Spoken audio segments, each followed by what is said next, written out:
Kwaziwai vateereri, tinomuchingamidzai kuchirongwa The Second Coming of Christ chamunopiwa naPastor Gift Rhodzi weku-North Zimbabwe Conference of the Seventh-day Adventist Church pamwe chete naPastor Caston Betera weku-East Zimbabwe Conference of the Seventh-day Adventist Church. Mustudio nhasi tina Shailet Chakabveyo ndiye ari kutiisira musign language. Mufundisi, kwasai vateereri. Vateereri, tinokuchingamidzai kuchirongwa. Tinoda kutenda huru kuredi yatinayo nhasi ine musoro wenyaya unoti hondo huru part 10. The Great Controversy part 10. Mukati mechidzidzo chedu chanhasi vateereri, tiri kusimudzira pane chidzidzo chakaitwa munguva shoma yakapfuura. Pane patakaona hondo huru yakaitwa Jesu apa muchinjiko. Satani achiedza kukurudzira kuburikidza nevanhu vaive pamuchinjiko kuti Jesu aburuke pamuchinjiko. But hazvina kukwanisa kudaro. Jesu akasvika kufira iwewe neni. Saka iye zvino toda kuona kuti afa Satani akaita give up here. Pane hondo yakaenderera mberi mufundisi ichiitika ipapo. Saka muchidzidzo chanhasi mufundisi toda kuongorora kufa kwa Jesu kwacho nekumuka kwake. Chatoda kutarisira nyaya iyi. Satani ane zvaaiziva zviri pakunomuka nekufa kwaJesu. Zvekuti haana kuita give up paakaona Jesu achifa pamuchinjiko. Saka toda kungoronda kufa kwaJesu nekumuka kwake. Toona kuti zvinorevei kwatiri isusu nhasi. Saka chatoda kutanga kupindura vateereri ndechekuti Jesu akanyatsofa here. Manzwa nyaya toda kutasaka. Inyaya inongotaurika. But toda kuti Bhaibheri rise pachena kuti Jesu akanyatsofa here. Kune vari kudhauta here kufa kwake? Zvazvinonoita ka mukufamba kune vanhu vanenge vaine pfungwa dzakanoti but pfungwa iyoyo ikasanyatsa kubuda kuti akafa, inonoramba, inopesera kuita kunge hameno drama rakaitika. Inoita kunge pangaita kunge kadrama. Saka panoda kunyatsoti tipaone ipapo pachijekeswa kubva muBhaibheri. Pfungwa yatoda kuzoona pekupesera mufundisi ndeyekuti Jesu anosiyanei nevamwe vanhu vese vakafa. Mafiro ake. Nekuti muchidzidzo chapfuura vateereri pane painzi namufundisi hakuna rimwe zita rakapiwa pasi pedenga rekuti vanhu tingaponeswe naro kunze kweraJesu. Saka pakudzidza zvidzidzo izvi toda kuedza kuona kuti sei Bhaibheri chibva radaro pamusoro pake anyanya kusiyana nevamwe pakudii. Torai Bhaibheri mufundisi. Mark chapter 15 verse 37 neverse 39. Mark 15 verse ya 37. Ipapo Jesu akadana nenzwi guru akabudisa mweya wake. 39. Zvino mukuru wezana akanga amirepo akatarisana naye, akati achiona mutoo wokufa kwake akati, zvirokwazvo munhu uyu wakanga ari mwanakomana waMwari. Panapa tine musoja mukuru akanga achiona nyaya yekucrucifiwa kwemusi uyu, kuroverwa kwaJesu. Ndiye ari kutaura muBhaibheri ega achiti munhu uyu anga ari mwana waMwari, aona kutoti afa. Saka mumwe ari kuti verifyira pastor musoja Alright. Ameno vainyanyodirwei vasoja pamuchinjiko? Masoja tingati ndo vaiona nezvekuroverwa kwevanhu pamuchinjikwa, uyewo dzimwe nguva nekuchengetedza, because munhu ari pamuchinjikwa aita sekunge ari kukondinya jeri rake aripa kusvikira afa. Saka zvazvinonobuda nengari yekuti pari kunzi mukuru aitwa musoja wechikuru ane vari pasi pake, zvinobva zvabuda kuti kakanga kasiri kekutanga kuti aatende nyaya dzakadai. Saka ukanzwa musoja agara anoita basa iri ari kuti munhu afa, zviri kureva kuti anga agutsikanawo, haasi musoja muduku wekuti tingati andofunga anga asati akunyatsoziva kuti unoongorora sei kufa kwemunhu. Uyu musoja mukuru pastor, ari kuti Jesu adi afa. Jesu afa. Hativerengei pana Luke 23.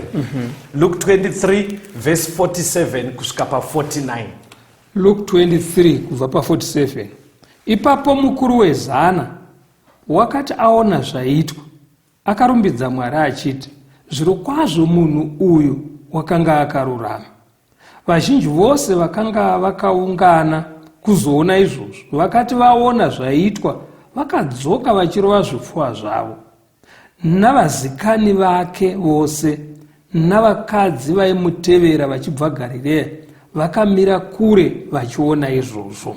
Saka kunze kwemusoja uyu aivepo, musoja mukuru uyu, Bhaibheri riri kuti kune vanga vaungana, dzinogona kudaro dziri shamwari kana hama, vachida kuona zvaiitwa. Hanzi vakadzimara kuparara kubva pamuchinjiko vachirova zvipfuva. Kudii uku pastor? Kurova zvipfuva zvekuchema vachiungudza, kusvima misodzi uchiremerwa pamwoyo, kuratidza kuti vanga vatoona zvaiitwa kuti munhu afa. Because kana muine hama yenyu pastor, pamuchinjiko pasiri kudzingwa vanhu achiri mupenyu, munobvire yenyu. Kutobva kwavari kuita vatoona kuti munhu afa. Saka manzwa Bhaibheri rakuti vanga vakutorwa zvipfuva vachiratidza kuti vari kurwadzikana nezvadii, nezvaitwa. Saka musoja akazvoona kuti Jesu afa, vanga vaungana shamwari kana ihama nevaimuteera mafollowers, vakazvoona kuti Jesu afa. Toda kunyatsoti Bhaibheri riburitsa kuti akanyatsofa here. Handei pana Mark 15 paya kuya kwatamboverenga uko, pavhesi 44 tosvika pa45. Mark 15 vhesi ya 44 na 45. Pirato akashamiswa achinzwa kuti wakanga atofa, akadana mukuru wezana akamubvunza kana akanguva afa. Zvino akati azvinzwa kumukuru wezana akapa Josefa mutumbi. Pirato pastor, ndiani Pirato panyaya iyi? Pirato ndiye gavhena weRoma akamutongera kuti aurawe. Ndiye aive gavhena, ndiye anga ari gavhena. Saka ari gavhena kudaro akanzwa news dzekuti pavanhu varoverwa masikati ano mumwe wacho uya atofa, ndobva ashamiswa. Sei akashamiswa pastor?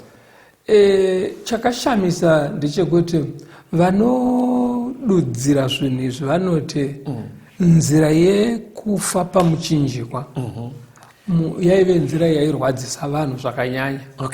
Munhu airoverwa pamuchinjikwa osiyiwa aripo, ende aigona kuita mazuva achingoyuwira aripo asati afa. Saka chinhu changa chisina kujairika kuti munhu anobva angofa nezuva rimwe chete raaroverwa iroro. Saka Pirato ashamisika kudaro ari gavhena, akabva adeedza musoja uya mukuru anga akagadha ikoko kwacho, zvikanzi ndivherifayire munhu afa here zveshuwa. In other words, pakatoitwa verification pastor, ndopfunga ndoda kuti ibatika kuti kana musoja ambenga aona kunge Jesu afaka, but iye zvino akachizotumwa nagavhena kunzi iwe munhu anyatsofa here, saka ugone kusikopa ripoti usiri shuwa yekufungidzira. Saka mukuru wemasoja yakabva asikuti zveshuwa munhu adi afa. Saka kureva kuti kuna Pirato, Pirato agutsikana kuti munhu afa, musoja agutsikana kuti munhu afa, vaiteera Jesu nevanga vaungana neshamwari nehama vagutsikana kuti Jesu afa. naJosefa uyo akapiwa mutumbi wacho. naJosefa akapiwa mutumbi, tichamuverenga ndiye wandoda kuti tiendepo manje manje. Atiende pana John 19. Okay. John 19. Yes. Verse 33 ne 34.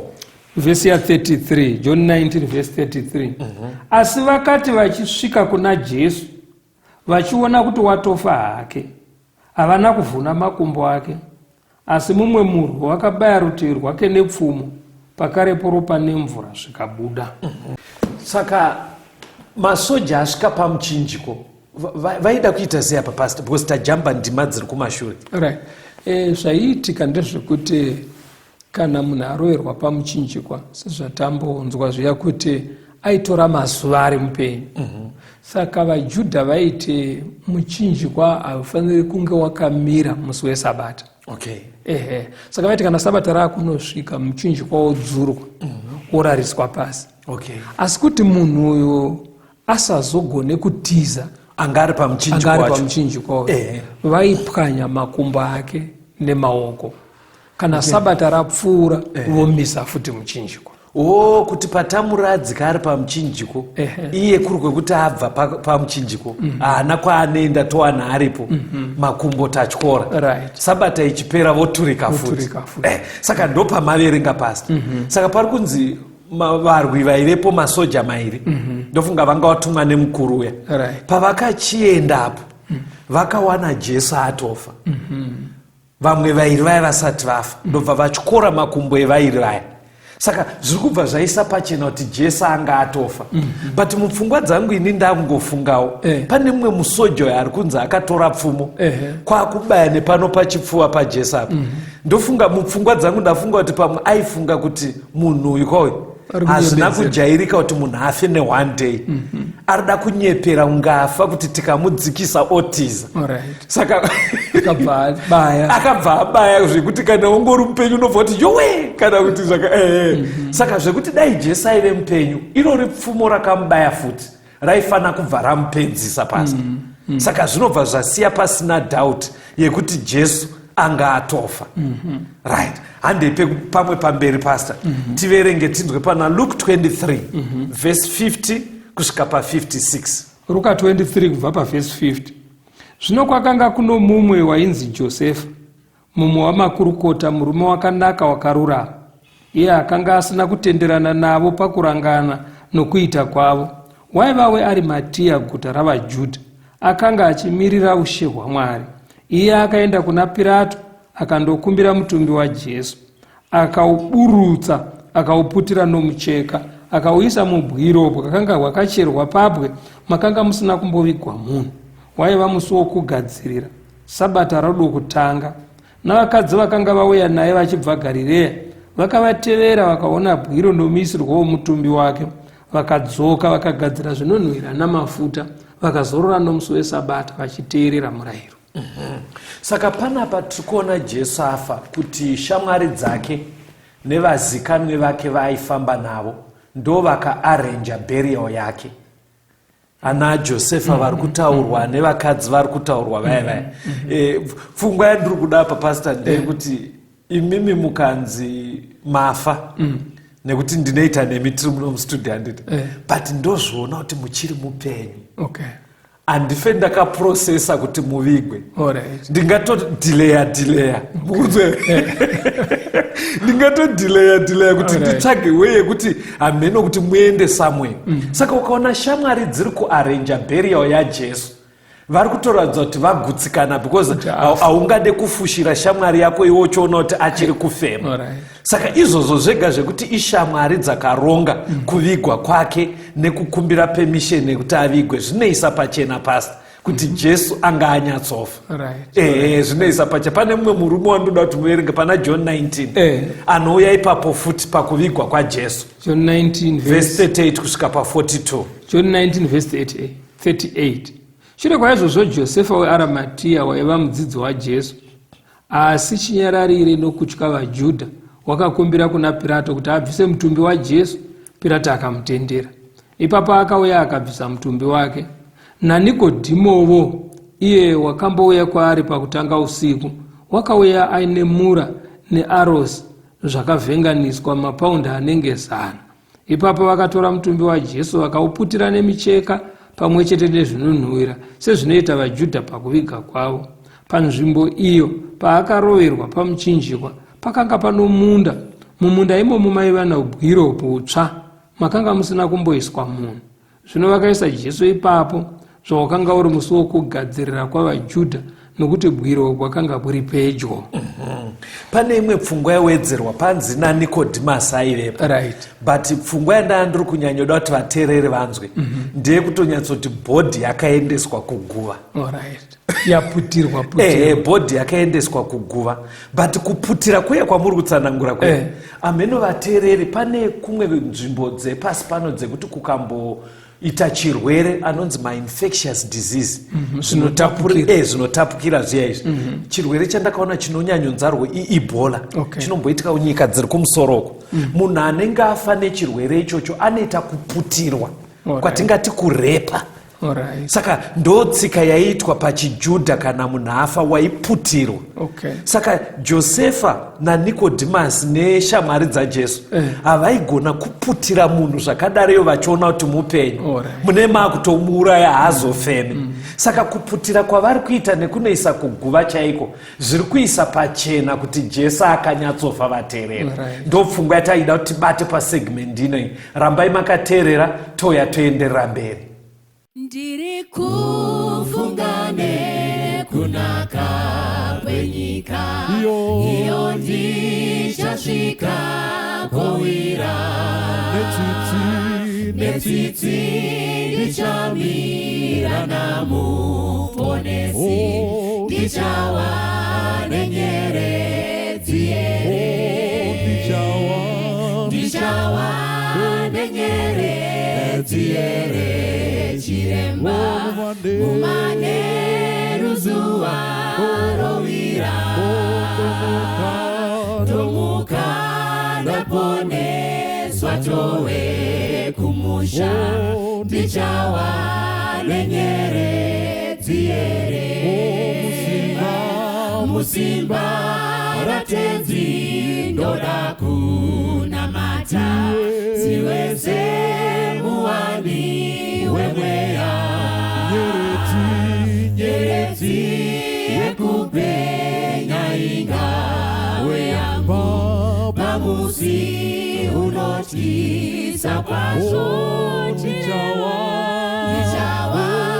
nenyeredzi here. Chiremba mumane ruzuwa rovira. Ndomuka ndaponeswa towe kumusha, ndichawa nenyeredzi here. Ndichafara kuona usu wa Jesu, ndomupa rukudzo narini. Zvichandifadza mumusha wendarama, kuti ndichawana nyeredzi. Ndichawa nenyeredzi here. Chiremba mumane ruzuwa rovira. Ndomuka ndaponeswa towe kumusha, ndichawa nenyeredzi here. Ndichawa nenyeredzi here. Chiremba mumane ruzuwa rovira. Ndomuka ndaponeswa towe kumusha, ndichawa nenyeredzi here.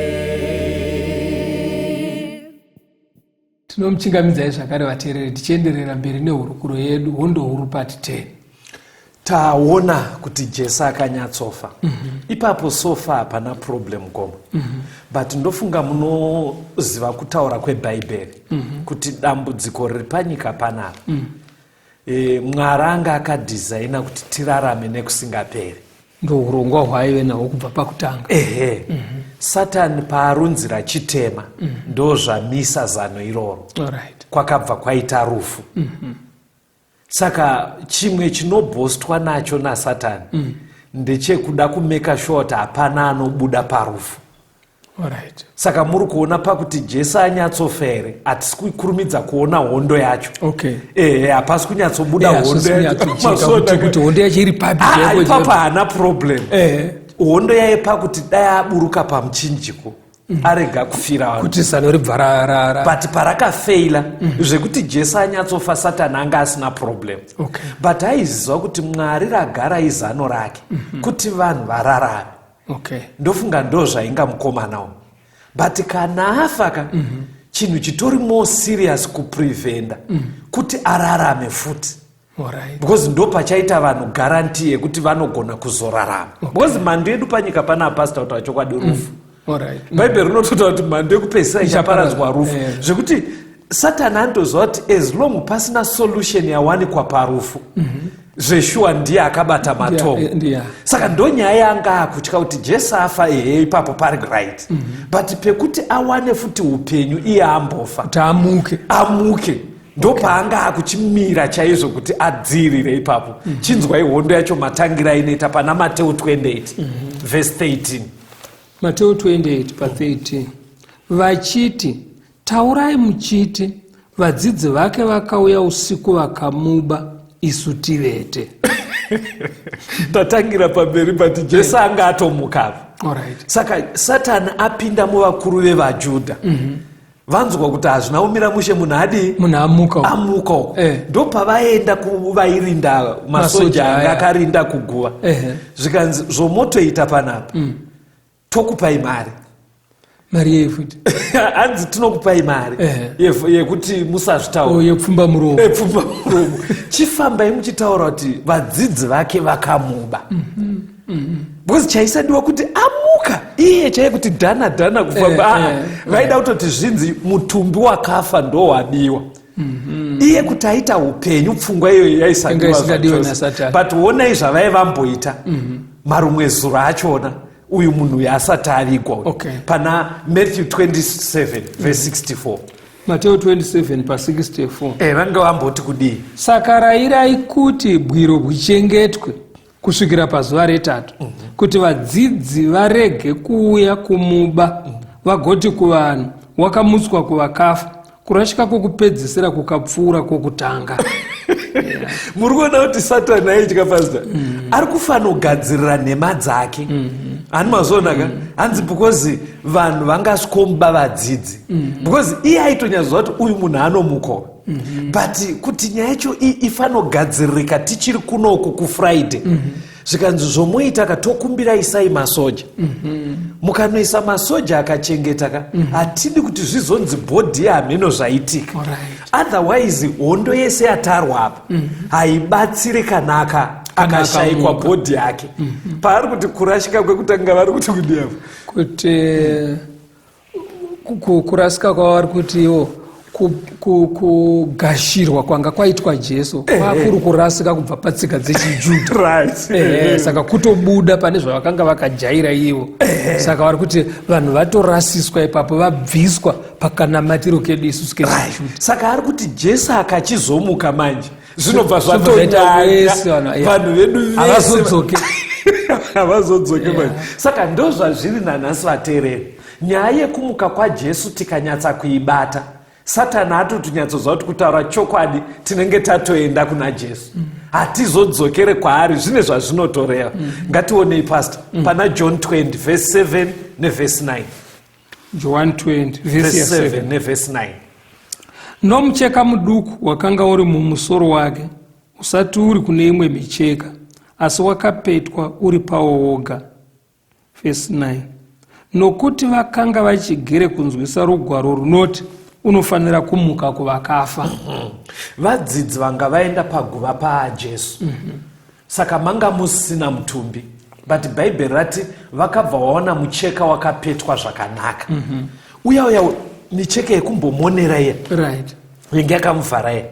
Saka chandaitira kuti muverenge vhesi ameno ateereri kuti ukada kuita chinhu uchimhanya uchitya kubatwa ungasiye zvinhu zvinyatsori neorder here. Kusiya Jesu akapeta mucheka kwaakaita kuyaka kunyatsoratidza kuti hapana pfungwa yekuti ndabiwa. Because dai akabiwa nevadzidzika vaizvuzvurudzana naye nemachira iwayo vozonosunungura machira vaenda because pane masoja akachengeta. Saka pfungwa yekutonyatsa kupeta mucheka pastor iri kutonyatsoburitsa kuti hatigone kuisa pfungwa yekuba pakadaro. Iri kunyatsoratidza kuti munhu amuka, hakuna kwanga kuchimhanyirwa kwakutonyatsosiya apeta micheka yaya, because dai akabiwa mucheka waisasara uri pai, uri murugiro, because tamboverenga kuti mucheka wangu wakamuputira. Saka dai akabiwa taiwana micheka iyoyo kunozonosunungurirwa mutumbi kwawabiwa. Ameno pari kukujekera pari kujeka kuti kupetwa kwemachira kuri kuratidza kuti hazvisi zvinhu zvaiitwa nechimbi-chimbi sezvingaitwe nemunhu ari kuba. Hazvisi kuitwa nechimbi-chimbi. Handei pazasi tinzwe pana Acts 4 verse 13 neverse 20. Mabasa chapter 4 verse ya 13. Zvino vakati vachiona kusatya kwaPetro naJohani, vachinzwisisa kuti vaiva vanhu vasina kudzidza, vasingazivi chinhu, vakashamiswa vakavaziva kuti vaiva naJesu. Verse 20. Nokuti hatigoni isu kurega kutaura zvatakaona nezvatakanzwa. Nyaya yanga yaitika kumashure kwacho aterere. Pane mumwe munhu aiva akaremara aigara pachechi yaive paJerusarema, aigara achikumbira. Saka aonekwa nana Petro varayira kuti kuremara kuya kupere. Akabva atanga kupembera kwakutomhanya muchechi. Vanhu vese vakashamisika ndobva amhanya pavena Petro naJohani. Kusvikira pachechi pasina order pastor. Vanhu vakushayi kuti chiko chiri kuitika panapa.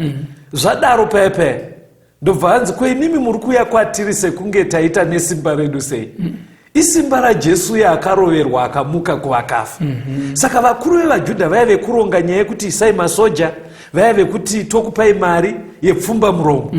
Pavakanzwa vakomana vari kumensheni yekuti Jesu yaakamuka, vakabva vavasunga.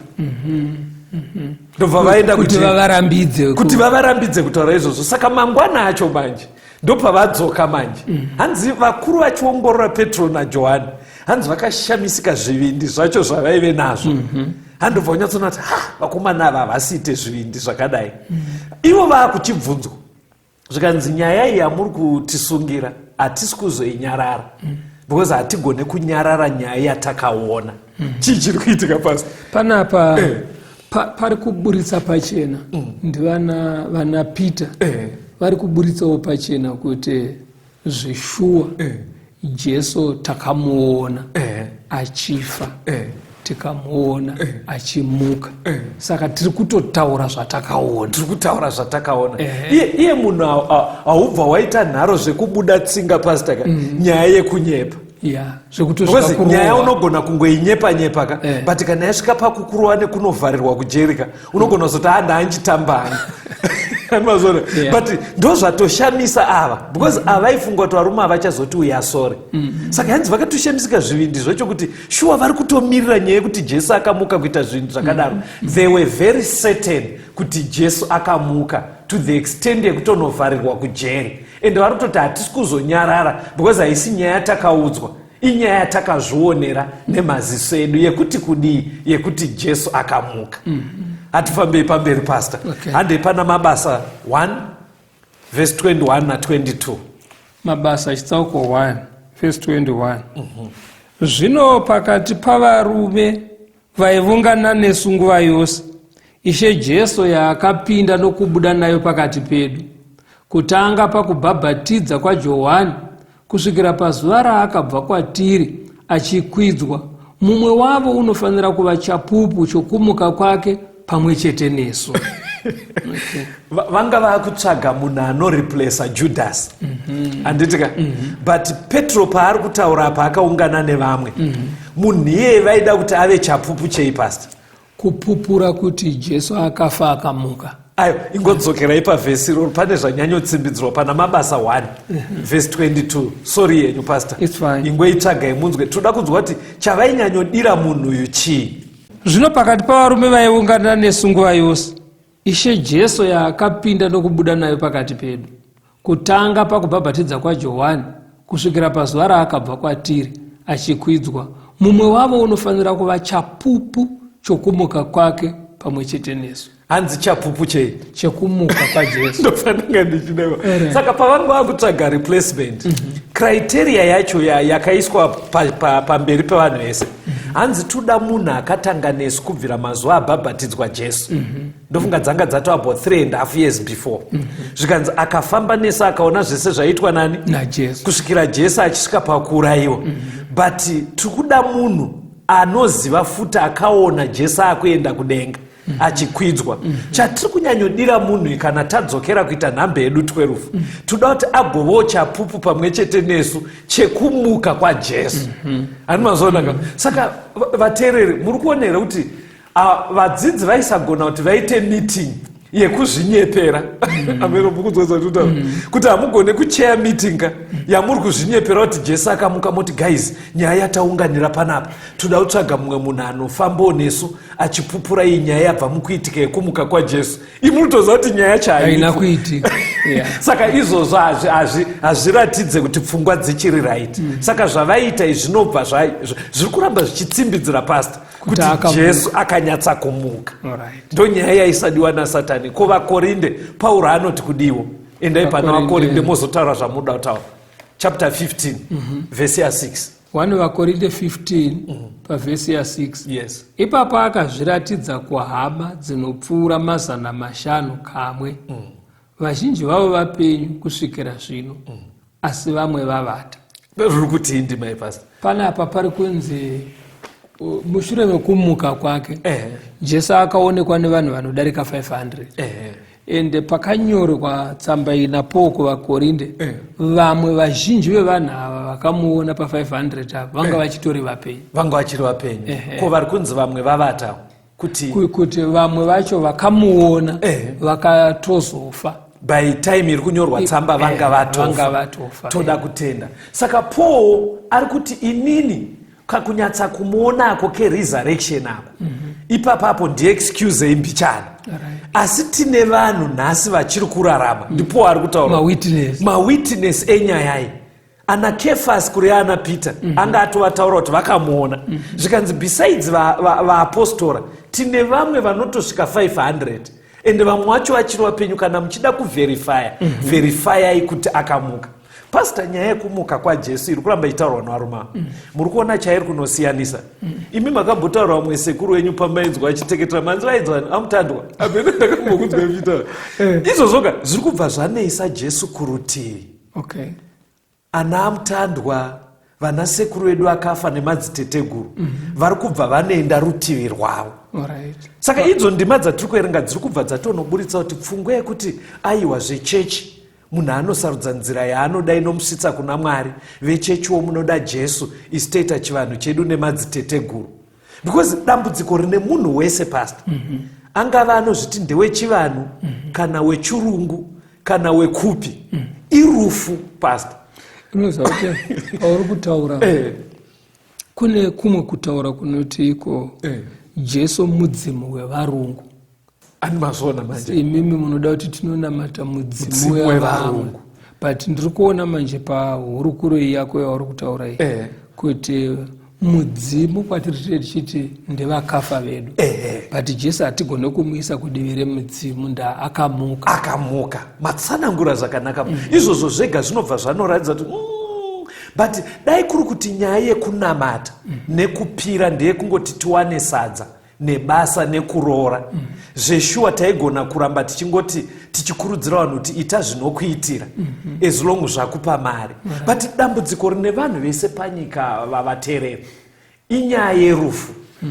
Solution yerufu kumidzimu haiko. Solution yerufu iri kuratidza kuti uyu murume uyu kauyu ndiye ega akakwanisa kukunda ikoko. Saka zvekuti dai muchida henyu vateereri ndonguva yekuti nyaya iyi kana iri kunzwisika kwamurika titonyatsoona kuti hatigonoramba chiti nzira dzese dzinoenda kuna Mwari. Because dzimwe dzese dzinombochovha pakukupa mari. Pamwe unogona kumbobatsirika kuita shamwari, wawana basa, wawana mukadzi, wawana vana, ameno zvinenge zvichiitika. But dzese dzinonomira parufu. Kochisara one murume one first. Ndiye ari kuratidza kuti anenge ari kukondinya after rufu. Ndofunga yendoda kuti vabate. Maybe ngatichinzwa vamwe vanoisa pachena kuti Jesu akanyatsa kumuka. Ndoda tumerenge pana Luke 1 verse 1 to 3. Luka 1 verse 1. Vazhinji zvavakaidza kurondedzera mashoko ezvinhu izvo zvakaitika pakati pedu sezvavakati pavo vakazviona nameso avo kubva pakutanga navaiva vanyai veshoko. Nenivo ndakati ndanatsofeya zvose kubva pakutanga. Ndakati zvakanaka kuti ndikunyorereivo nokutevedzanisa imi Teofilo makakurumbira. Luke haana kunge ari mudzidzi aifamba naJesu mazuva ese vanotsanangura kuti aive chiremba. Okay. But aine interest ari mudzidzi anoda nyaya dzekuponeswa. Saka paakanzwa nyaya yese yakaitika iyi akati no, ndoda kunyora an independent report. Alright. Chii independent report? Kuti ndoda kunyora zvakasiyana nezvakanyorwa nevamwe ndisingatore kune vamwe. Ndisingatore kune vamwe. Saka Luke ari kuti ndakanyatsa kutsvaga nyaya yaJesu yese ndisinganoti kuna Peter nhai ndizvo here. Akanyatsa kuifeya, ndozvataura Bhaibheri. Kusvika anyorawo bhuku rake achitoti Jesu akamuka. Saka havazi vadzidzi vaJesu chete vaifamba naye 12 vaya vari kuti akamuka. Luke is an independent reporter. Ari kutoti ndakafeya nyaya ikukuudza ichokwadi, Jesu akamuka. Pastor ngatimbonzwa kamwe. Toya toenderera mberi. Sizohamba sisiya ezulini ekaya likababa. Sizohamba sisiya ezulini ekaya likababa. Ozani ekaya kaya kaya kaya kaya ekaya likababa. Ozani ekaya kaya kaya kaya kaya ekaya likababa. Sizobinge lelana lezihlobo ekaya likababa. Sizobinge lelana lezihlobo ekaya likababa. Ozani ekaya kaya kaya kaya kaya ekaya likababa. Ozani ekaya kaya kaya kaya kaya ekaya likababa. Amen. Hallelujah. City. Amen. Hallelujah. City.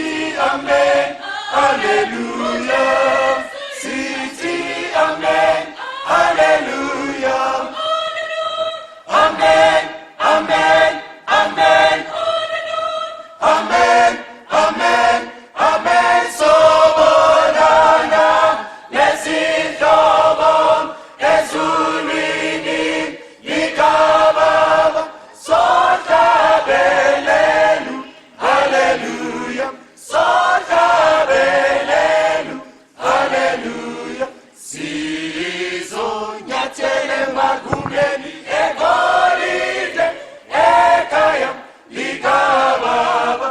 Sizonyathele magumeni egolide ekaya likababa. Jabulani ekaya kaya kaya kaya kaya ekaya likababa. Jabulani ekaya kaya kaya kaya kaya ekaya likababa. Amen. Hallelujah. City. Amen. Hallelujah. City. Amen. Hallelujah. City. Amen. Hallelujah. Amen. Amen. Amen. Amen. Amen. Amen. Sobonana lezihlobo ezulwini likababa. Sohlabelelu. Hallelujah. Sohlabelelu. Hallelujah. Sohlabelelu.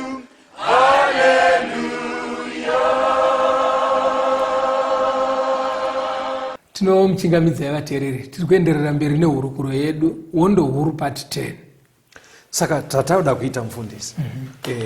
Toda kuti vateereri vachiona zvichibva mubhaibheri kuti kumuka kwake kunobatsireiwo kwatiri Alright. muchikamu chino ichi. Okay. Ndo zvatauda kuti tione, but inini zvandabata kumashure kunyange ndiri kutungamira hurukuro ino, ndatoona kuti zvinhu izvi zvikajeka kuvateereri, haugone kuramba uri munhu ari muchivanhu uchitenda muvakafa. Alright. Zvine kakusunungura kazvinoita, because unongoitozva kuti ndiri mupenyu, chinhu chazezesa pasi pese rufu. Saka kuti ubva waramba uchitenda mune vakatadza kubhita rufu, ipo paina akarubhita. Zvinokufosa kuti ukanyatsoita kuti pfungwa dzigadzikanika, wega unoshifta kunyatsoona kuti aiwa but uku itimu nyika iyi, kunyange vakandibhadharira school fees ana baba vakazofa, but dambudziko rangu hombe muupenyu haisi school fees, kuti ndive neupenyu husingaperi. Saka zvinonokudhonzera kukuratidza kuti kune hope. Isai ameno paungochitaura ndaona pfungwa yekuti dai midzimu zvishuwa chiri chinhu chakanakira vanhu nenyaya yerufu yauri kutaura vanhu vaifanira kutofarira kufa kuti vaende kunoita midzimu. Ameno kana ndagona kutsanangura. Muri kutsanangura zvakanaka, kungoti matauriro enyu munobva maita kuti kuvateereri vedu ari ukoka vanyatsoona kuti asi zveshuwa tiri kutenda zvinhu zvisina kunyatsoita musha, because matauriro amaita zveshuwa dai zvinonzi midzimu inoita dai zviri izvo shuwa tese tingadai tichimhanyirira kuti dai ndafa, because zvinonoitwa kunge zvinonzi kuvakafa kuya vaimwe level, vakutoona vanogona kukuvhurira nzira kuti ukomborerwe, but hazviziri izvo mani. Saka muchiona Satani aitraya kubraiba kuti fambai neshoko rekuti haana kudii, so that zvongoita kunge pavanhu vese vakaya panyika vese hapana akabhita rufu. Saka anozva ndine ndichiri in charge.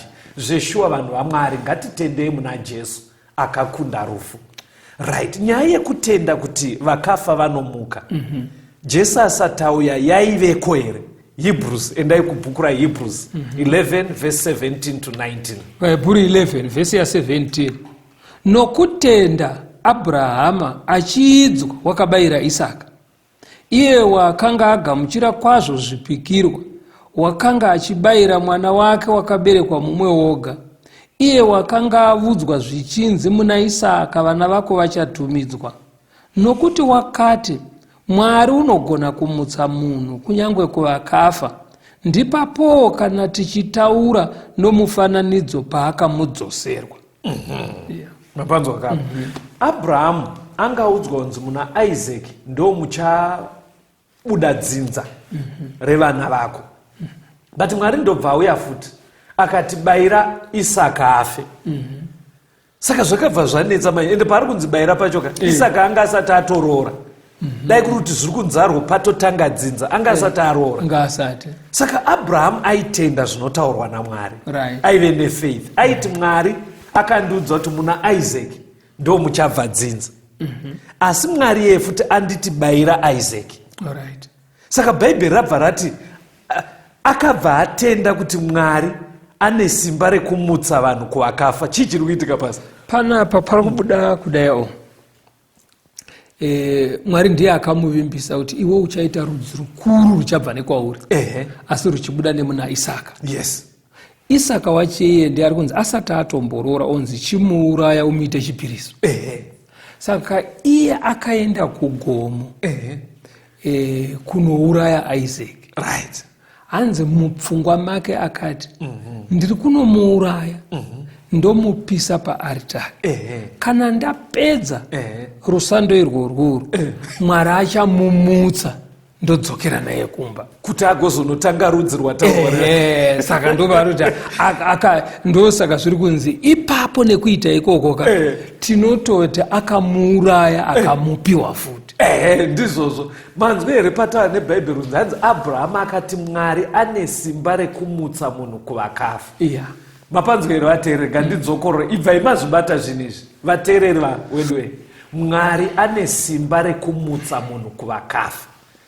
Pfungwa iye inonetsa modern mind, because modern mind pastor inenge ichiona panofa munhu poita decomposition ndochi kutsakatika kwemuviri decomposition then dzimwe nguva pamwe papaine guva racho pachaita erosion, zvokukurwa zvanga zvaita decomposition zviya, maminerals wacho opedzera aenda uko. Saka mumodern mind manje ka anenge achiedza kuti all these particles amene mungabadzire kuti twese twaparara kuti tungadzoke pacho pane paitonzi munhu akadyiwa neshumba kana handiti nechikara ndobva chamudigesta adigestwa ka zvopinda mutsinga zvoenda muropa reshumba. Saka mungabadzire sei pakadai pa izvozvizvi ka uduku hwepfungwa chete Caston.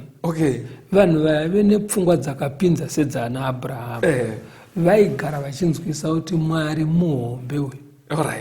Zvekuti haangavhiringidzwe nekuora kwemuviri kana akambogona kuti paine guruva chete pasati pamboita nhangwe guruva harisi ivhuka aiwa riya kuti kato rinombomuka riya wounganidza rinokwana muviri wemunhu wariumba waribatanidza woriita kuti rifambe.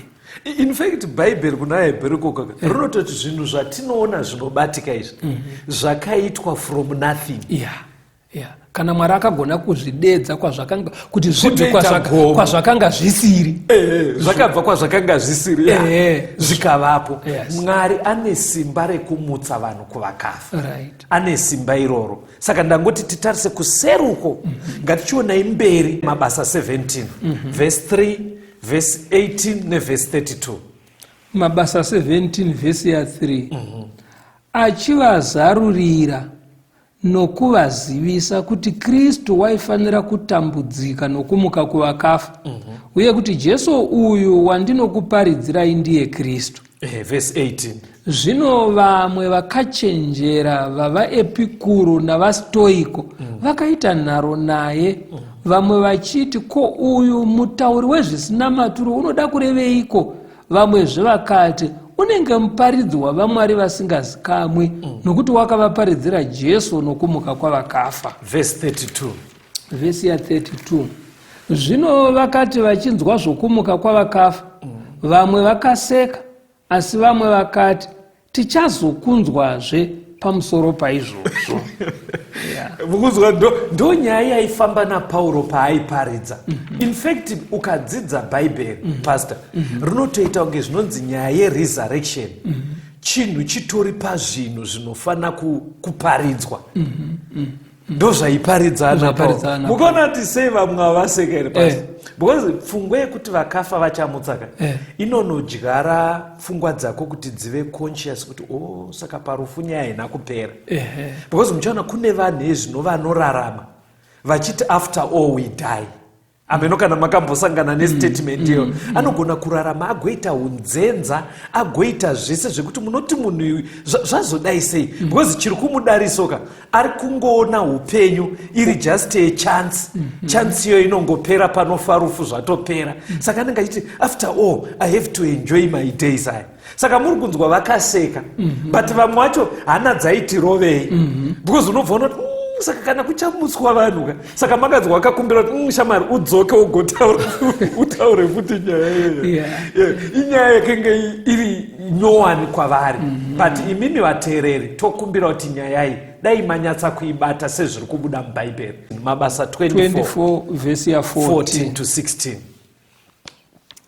Asi ndinotenda hangu kwamuri kuti ndinoshumira Mwari wamadzibaba edu nenzira yavanoti idzidziso yakatsauka, ndichitenda zvose zvomurayiro nezvakanyorwa pavaprofita. Ndine tariro kuna Mwari, iyo yavanotendavo vamene, kuti kuchavapo kumuka kwavakafa, kwavakarurama navasakarurama. Ndo yaive faith, ndo zvaitendwa naPauro kuti kuchavapo kumuka kwevakafa, kwevakarurama nevakasarurama. Nhasi pastor hatina nguva yekuti zvijeke kuti maresurrection mairi Okay. sezvataura Pauro. Yekutanga ndeye vakarurama, yekupedzisira ndeye vasakarurama, hadziitwe musi mumwe chete. Okay. But chiri kuda kungonzi vanhu vambobata ndechekuti kune rumuko ruri kumberi. Ndo zvaitendwa nana Pauro. Kuti vakafa vachamuka. Vakafa vachamuka. Ndo pfungwa yacho iyo, vakafa vachamuka. Muchida kutaura pepe. Ndichida kuti chikonzero nei Satani aida kurambidza kubuda pachena kwekuti Jesu akanyatsofa akanyatsomuka. Zvaikurudzira vanhu kuti kana kuine umwe akambomuka saka zveshuwa tinogona kuzomuka. Saka haadi kuti kurudziro iyo isvike kuvanhu. Iye kurudziro yaainayo ndeyekuti kufa zveshuwa umu muguva hamubudwe mutumbu. But mweya wako pane zvimwe zvaanotaura zvatinogara tichimboita zvidzidzo zviya ndo version yake. Iye haide inokunyatsomuka haide version yemubhaibheri. Ane yake yaanoda because yake version inobva yaita kuti utende mumidzimu. Saka kunonzi naSatani kumuka mudzimu.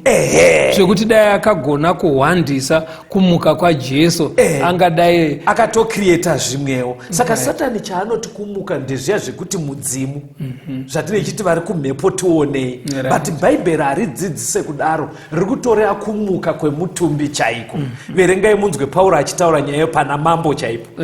Aizisa mambo Mabasa 26 vesi ya 8. Mabasa 26 pa 8. Munofungireiko imi kuti hazvingatendwi kuti Mwari ungamutsa vakafa? Ari kuvunza mambo. Ndi mambo ainzi Agripa. Saka anga ari kuzviderera nyaya dzake pana mambo Agripa. Vanga vati kurukurei. Saka aida kuburitsira mambo kuti nyaya ndiri kunetsana nevaJudha haisimbori nyaya yakakura muchiona vachindiwisa kudare vachidii. Inyaya yekuti ndakavaudza kuti Jesu wavakaroera pamuchinjiko akamuka, ndiye ari kurudyi kwaBaba.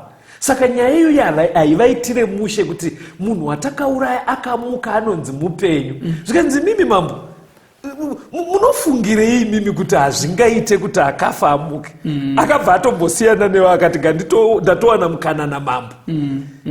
Kuti sei muchifunga kuti hazvigoneke kuti akafa angamuke? Kungoti apa ndimambo apa. But kune dzimwe nyika dzandakamboshanya, kunyanya vanenge vachitungamirira nharaunda, vangave madzishe, masabhuku nevakadaro, kana vamadhara ave chikuru. Hamene kuti sei kazhinji kacho vanenge vaine zvikunja izvozvi pfungwa iyi inononoka kusvika kwavari yekuti Mwari anomutsa vanhu. Zvinoita kunge zvinonzi vazhinji ikokoka vanoda kubata pfungwa yekuti aiwa kune midzimu. Pandinombotenderera zvinoita kunge zvinonzi vave chikuru nevanenge vatungamiri venharaunda, vangave madzisabhuku, madzishe, zvinoita kunge zvinonzi kuva sabhuku kana kuva ishe kureva kuti tenda mumidzimu here, something like that. Ameno kuti pfungwa iyi ingaitwe sei pastor kuti isvike kumunhu wese? Ndo zviri kungobuda iko kukurukura kwatiri kuita ukoko. Ndiyo nzira yaMwari yekuti pfungwa iyi itoenda kuvanhu. Because haisvike kana yakanyararwa, inoda kutotaurwa asi kana itokurukurwa sezvo. Saka mirai ndidzokoro, inzwai vateereri, zvisinei kuti ndiwani, unogona kuva uri ishe, sabhuku kana mutungamiri wedunhu kana kupi. Tisarambe tichifunga kuti Mwari haagone kumutsa vakafa. Ndo kudzidzisa kwebhaibheri. Handei pana vaKorinde. Toda kuti tipedze chidzidzo. VaKorinde wokutanga 15. Verengai kubva vhesi 12 kusvika pa19. VaKorinde wokutanga 15 vhesi 12. Zvino kana Kristu achiparidzwa kuti wakamutswa kuvakafa, vamwe pakati penyu vanoreva seiko kuti hakuna kumuka kwevakafa? Zvino dai pasina kumuka kwevakafa, naKristu ungadai asina kumutswawo. Uye dai Kristu asina kumutswa, kuparidza kwedu kungadai kuchiva pasina, nokutenda kwenyu kungadai kuchiva pasinawo. Nesu taiwanikwa tiri zvapupu zvaMwari zvenhema, nokuti takapupura kuti Mwari wakamutsa Kristu iye waasina kumumutsa, kana zviri izvo kuti vakafa havamutswi. Nokuti kana vakafa vasingamutswi, naKristu haana kumutswawo. Kana Kristu asina kumutswa, kutenda kwenyu hakuna maturo, muchiri muzvivi zvenyu. Zvino naivo vakafa muna Kristu vakarashikawo. Kana tiine tariro kuna Kristu paupenyu hwubedzi, tinonzwisa urombo kukunda vanhu vose. Nyaya yekumuka kwevakafa, resurrection, painoparidzwa yezvino haiparidzwe sechinhu chiri kufungidzirwa nekuti garanti kana kuti akavamba Kristu aripo. Hanzi kune vanoita zvekuenda kuchechi kana pfungwa iyi isiri kugashirika kwatiri. Hanzi kutaura chokwadi siyanai nezvekuparidza nekuenda kuchechi. Muri kuita zvinhu zvisingabhadhari. Because maenda kuchechi tichazongofa. Saka hazvibhadhare kuti unoenda kuchechika asi pfungwa iyi yekuti vakafa vachamutswa wobva yoshayikwa mumusoro mako. Saka parutonyora Pauro aritoshamisika nevari kuita zvechechi. Hanzi vamwe pakati penyu asi vasingatende nyaya. Unoona munhu achiita zvechechi asi otaura kuti no kuchangoenda mweya. Hanzi saka kana zvakadaro hazvibatsire kuenda kwacho kuchechi. But question inoya pastor, ndoda kuti verenge vhesi rekupedzisira nguva dzedu dzafamba. Kune vanhu vanobva vati saka vari kutomutswa here? Mumwe anogona kudaro atopinda pachirongwa kutanga nhasi kuti saka vakafa vari kutomutswa here? Hani mazvoona ka? Mumwe obva ati muda kundudza kuti sekuru vachamutswa. Vanhu vachamutswa rii pastor? John 6 verse 40. John 6 verse 40. Vanhu vachamutswa rii? Nokuti kuda kwababa vangu ndiko kuti mumwe nomumwe unotarira mwanakomana nokutenda kwaari ave noupenyu husingaperi, neni ndichamumutsa nezuva rekupedzisira. At the last day, pa the second coming of Christ, ndo pachamutswa vatsvene vese, ndo pane rumuko rwekutanga. Jesu ari kutobvuma kuti rufu runogona kumbotibata iye zvinoadikani, but kuda kwababa vedu ari kudenga kuti vese vanotenda muna Jesu at the last day vamutswe kubva kuvakafa.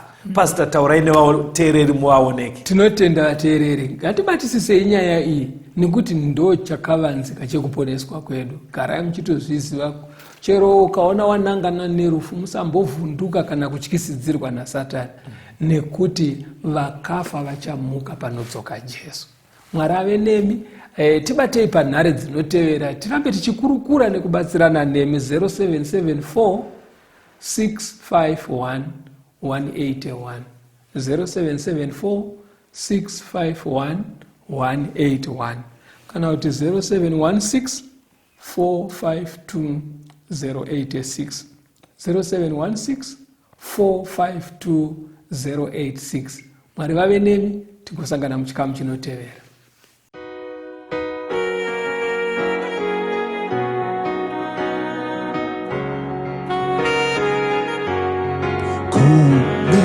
Nekupenya mukombo, nekupenya munyanza, nemaranzi anogara munzvimbo dzakanaka, mukati memoyo wangu mazadzwa nekujeka, apo pana muponesi anojekesa kwese, okupenya kwakanaka, kupenyera mumoyo, Jesu anobvise namo, anopenya mumoyo, dosiya kushuwa kwangu, senguwa dzodzekare,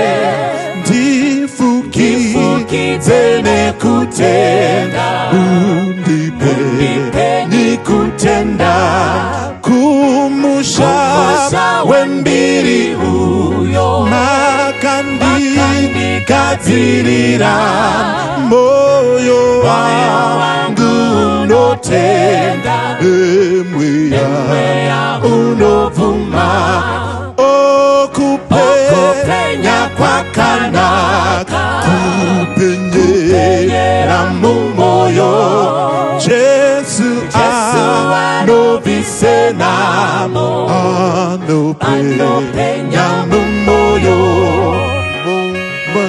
monesi manditenga, dawa wenyu narini, ngayipfute mwenje yese, ipfutire yetenzi, kumusha wembiri uyo, makandikadzirira, moyo wangu no tenda nemweya unovuma okupenya kwakanaka kupenyera mumoyo Jesu anobisenamo anopenya mumoyo okupenya kwakanaka kupenyera mumoyo Jesu anobisenamo anopenya mumoyo